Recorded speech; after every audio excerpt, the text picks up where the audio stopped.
Bonjour à toutes et à tous et bienvenue à cette nouvelle édition d'Africa Top Strategies, ma chronique qui va régulièrement analyser, décrypter les stratégies des principaux acteurs du numérique, de l'économie, parfois de la politique, mais également proposer aux décideurs que vous êtes des clés pour tirer bénéfice ou ressortir la valeur des infos stratégiques qui circulent au sein des administrations, des entreprises du monde et principalement de celles de notre continent africain.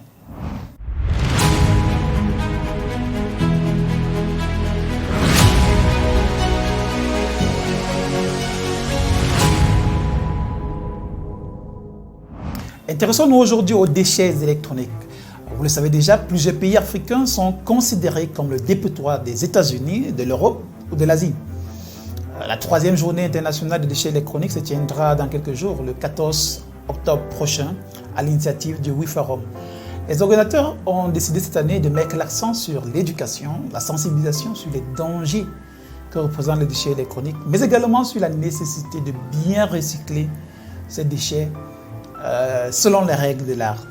Alors ces déchets représentent un réel danger pour la santé des populations, mais en même temps, ils peuvent représenter une opportunité pour les pays qui gagneraient à mettre en place des stratégies et mécanismes pour mieux gérer ces déchets.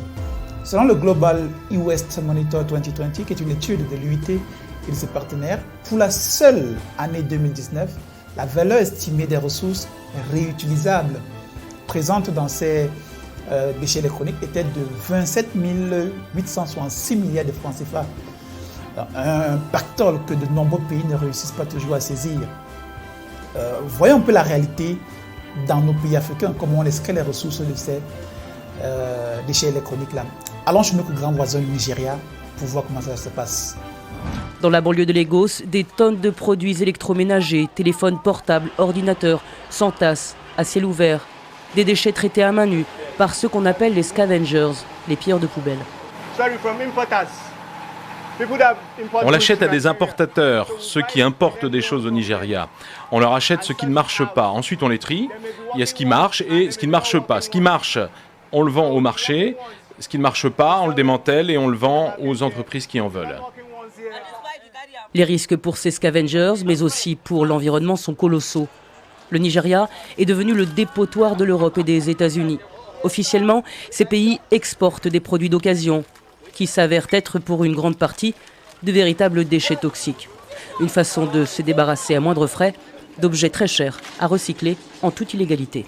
Ce que vous venez de voir n'est pas très différent de ce qui se fait dans plusieurs pays africains. Et vous convenez avec moi que ce n'est pas de manière artisanale que les pays africains pourraient convenablement tirer bénéfice de ces déchets électroniques. En 2019, sur les 53,6 millions de tonnes de déchets électroniques générés dans le monde, seuls 17,4% ont été répertoriés comme convenablement collectés et recyclés, soit un gain de 10 millions de dollars américains. Comparé aux autres régions du monde, l'Afrique est certes la région qui génère moins de déchets électroniques. Qui sont ces pays africains qui génèrent plus de déchets? Digital Business Africa, qui, comme vous le savez, est la plateforme web francophone de référence sur les infos stratégiques, sur les TIC, les télécoms et le numérique en Afrique, a réalisé un classement des 10 pays africains produisant le plus ces déchets électroniques. Et c'est l'Égypte qui vient en tête de ce classement. Le Nigeria vient en première position en Afrique de l'Ouest, tandis que l'Angola vient en première position en Afrique centrale, suivi du Cameroun. Vous pouvez avoir plus d'infos sur ce classement en cliquant sur le lien posté au bas de cette vidéo. Ces différents pays africains sont donc les pays qui gagneraient le plus à mettre en place un mécanisme professionnel de gestion, de collecte et de traitement des déchets électroniques. Et parmi les multiples mécanismes qui existent, celui de SGS sort du lot avec une stratégie que je trouve plutôt intéressante. Le groupe suisse SGS a mis en place son programme SGS Renouveau qui propose aux Africains de concevoir, de planifier, de mettre en place un système autofinancé de gestion de ces déchets électroniques. Ce qui passe par la collecte d'une éco-redevance anticipée. Avec ce système, tous ceux qui importent les produits électroniques et pneumatiques sont tenus de payer une écotaxe qui permettra une meilleure gestion des déchets électroniques existants. Ce système permet également le développement d'une expertise locale dans le traitement de ces déchets électroniques, et la création de nouveaux emplois, mais également la création d'un nouveau secteur générateur de recettes pour les États africains. Ceci, bien entendu, après la mise en place d'une réglementation adaptée. Alors, ce programme SGNS Renouveau a déjà démarré ou alors a déjà été adopté dans de nombreux pays africains comme le Ghana, la Côte d'Ivoire, la Guinée ou le Burkina Faso.